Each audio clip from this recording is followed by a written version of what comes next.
phone. Yeah. They not ready for you. Ready or not? Let's go, big fella. Yo, what up, though? We back with another episode 2 of the Chop Up. And I'm pulling up the locations. And today, I also want to thank everybody for tapping into the first episode. More episodes are coming. As you see, I told you we're jumping around, but I wanted to come here today to talk to a special head coach. They did some amazing things last year. The future is bright for this program, and I'm gonna let Coach introduce himself right now. How you doing? My name is Coach Olonzo Prescott, head coach at Communication Media Arts High School. Pleasure having you here, Coach, man. Pleasure, man. I've been our schedule's been been phone calls like, yo, I'm gonna be here this day. I'm trying to do this day, but we finally here, and we're here, like I say, at CMA High School. And as you see, they're building something special over here. Just give you a sneak peek of what's going on. Field should be operational and probably either this week or possibly next week 2, where they play Western International, week 2, and then week 3, of course, is gonna be probably my game of the week. But we go get into that against Denby. But definitely, Coach Olonzo, definitely thank you for being on the show. Sure. Appreciate you accepting the invite from me. Yes, I'm here because I saw 3 of your games last year, and you showed me a lot from where CMA has been to when I was playing high school ball, to even after I graduated, till me just watching high school ball, to me now covering it. You've done like we were talking about earlier, 0-9, 4 seasons in a row. And last year, what was that record last year? 4-5. 4-5 last year, with some gritty wins, some close wins, some exciting wins. Actually, one of his games is my top 2 game of the season last year with him in Northwestern. But again, thank you for joining us, and just give us a little background about yourself. When did you start coaching? Just give us a couple of stops along the way that you've been at. I started coaching 5 years ago, CC first, so Catholic Central. Right after there, to Mumford High School, from Mumford to Northwestern to here. Okay. Yeah. So you're also, like we talked earlier, you're also a PSL, a public school league grad. Yes, sir. And where'd you attend? Northwestern. See, I went to Murray, so we definitely, like I said, we're year for you. 2019. Oh man, Coach, you young, Coach. I didn't know you. Oh man, I feel like an old man now. I'm like I say, class of '98, so it's like we had some battles with Northwestern back in the day. Give me what's your purpose in coaching? What is your philosophy? What do you bring to the field? How do you inspire your kids, especially coaching kids in this day and age? It can be a little bit tough at times. So tell everybody how were you able to transform this program like that pretty much overnight? Yeah. First thing was pretty simple. I came in and we had to revamp the entire coaching, right? The history of CMA is, they come in, softer kids get walked over, they're gentlemen, right?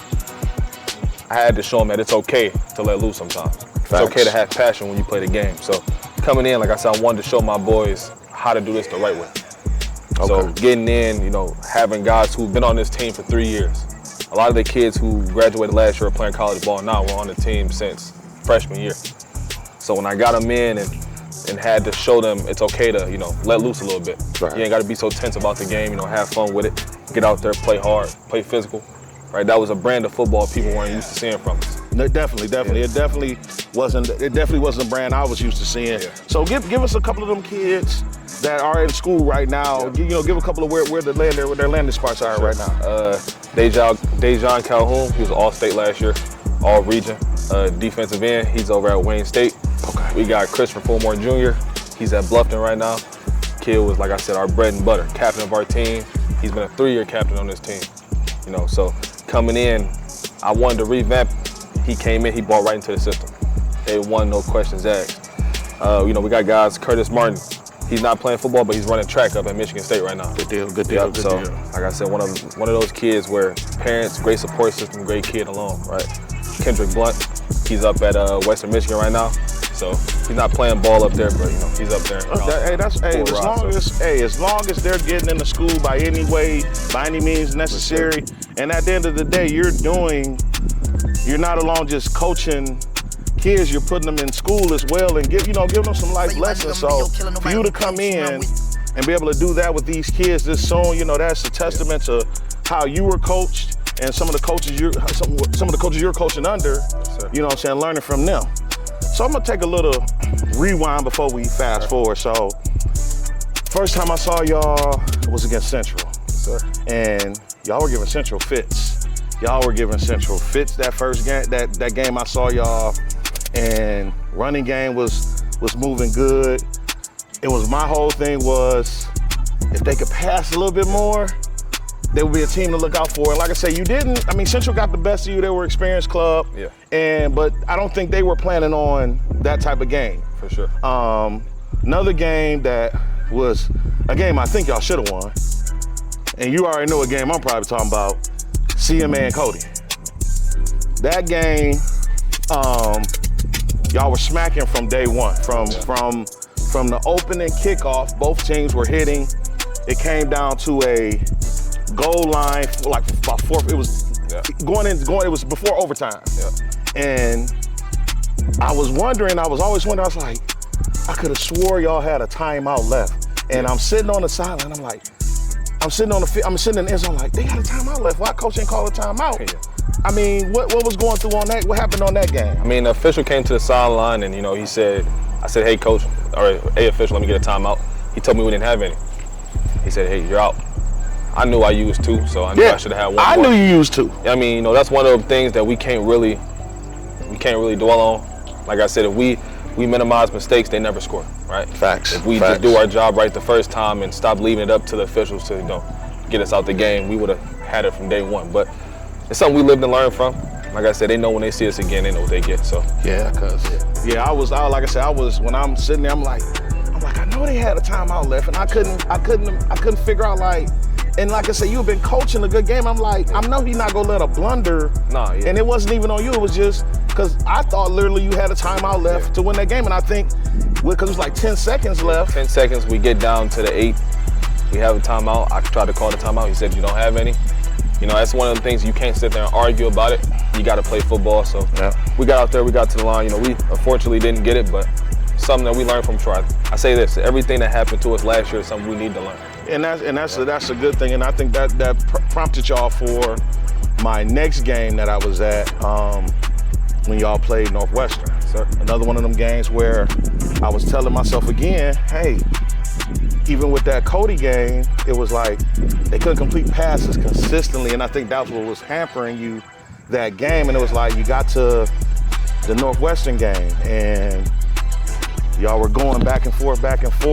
Low-scoring game, 14-13 game, if I'm not mistaken, but going back and forth. But it was like, it was a good game. It was just a good physical football game. And it got down to that last minute, and unbeknownst to me, like it kind of was when we were just chopping it up just a little bit ago, I didn't know that you were talking to Caleb on the sideline. Yeah. And you gave him pinpoint, like, I need you to do these things right here for us to be successful in this last drive. And literally, he did, and it was unbeknownst, he did every last one of those things that you did to win that game in the last seconds, literally. That was one of them games that got you over the hump. Yeah. And actually had a look at the states. Yeah. So it was like, 4 spots. Yeah, and as coaches, I know we have those games, because I know when I coached before and called the game and looking at the situation, like, you go back in your head like, dang, I wish I did this. It's like we replay. People don't understand. Coaching is a different mentality. Our minds are going 1,000 miles a minute. It's like we're thinking of so many different scenarios. And it's like after the game, you're like, oh, I should have called that. I should have called that. I think we remember specific plays in the game, and it's like people don't understand that. It's like, for me, that's why I don't really talk football with a lot of people. Yeah. Because they don't understand like the thought process that has to go in everything in the game prep, and just like you're sitting up there at home at night and you're like, I wish I did this, I wish I did this. And you don't get those, you replay it. But you know what I'm saying? But again, that was one of those over the hump games. And then I think the next week so it's on that high, they came down and didn't get, you didn't get where you were supposed to go. I think it was Eastville that next week, if I'm not mistaken. Yeah. You had another tough game that I think it was Eastville. We had 2 games after Eastville, and then we played Shrine Catholic. Okay. So now fast forwarding to this season. I saw a little bit of your practice today. You got some talent out there, Coach. You got Caleb back for his senior year. Talk about your ball club this year. Yeah. I mean, at the helm is Caleb Barnes, right? He's the guy. That's my quarterback. I'm the hardest on him. Him and Karan Prescott, which is my little brother. But say kid has over 20 offers for a reason, right? Karan's one of those kids we call the answer. You have a problem, he has an answer. Robert Dean, same thing. Him coming into his own, as far as leadership role this year. He terrorized everyone last year as a sophomore. Yes. Well, he's 20 pounds heavier this year. He's faster, he's stronger, more physical. And not to interrupt you, Coach, that kid right there at tailback, last year, he was handing out work. And to be able to see him again this year, he still got another year after this. PSL, y'all really better be on the watch for this kid. Tell his name one more time, Coach. Robert Dean. Robert Dean. Watch out for Robert Dean. This kid is nice. One thing I do like about you is that your run game. Yeah. Like, what's your philosophy behind the run game? I like how you run the ball. You come up with I've seen you in different formations, being able to run. You pretty much just be able to run out of anything. And that's amazing. I'm a big run first guy, but what's your big philosophy on the run game? I mean, it's simple.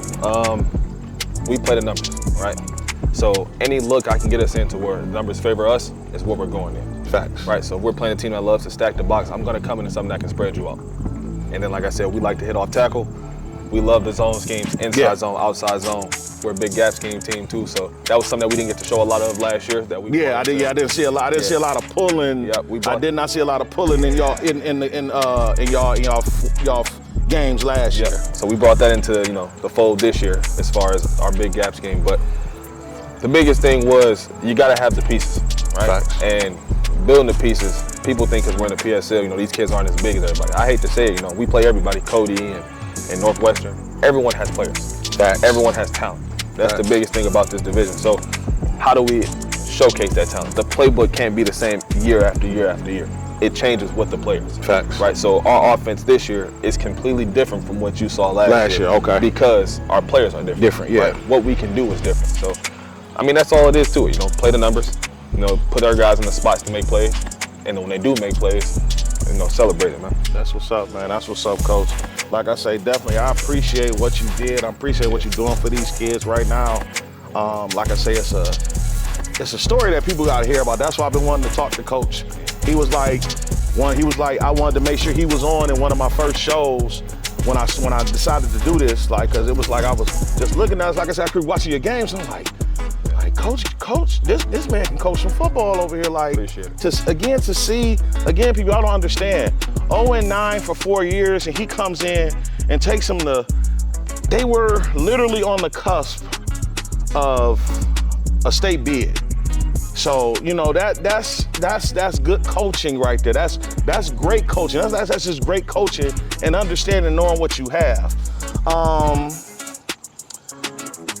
Let's talk about, like I said, let's break down this upcoming season. I know you got a doozy. I know it's a different word, but you got some smoke. Yeah. Week 1. Yeah. Millington. You got the smoke for real. Yep.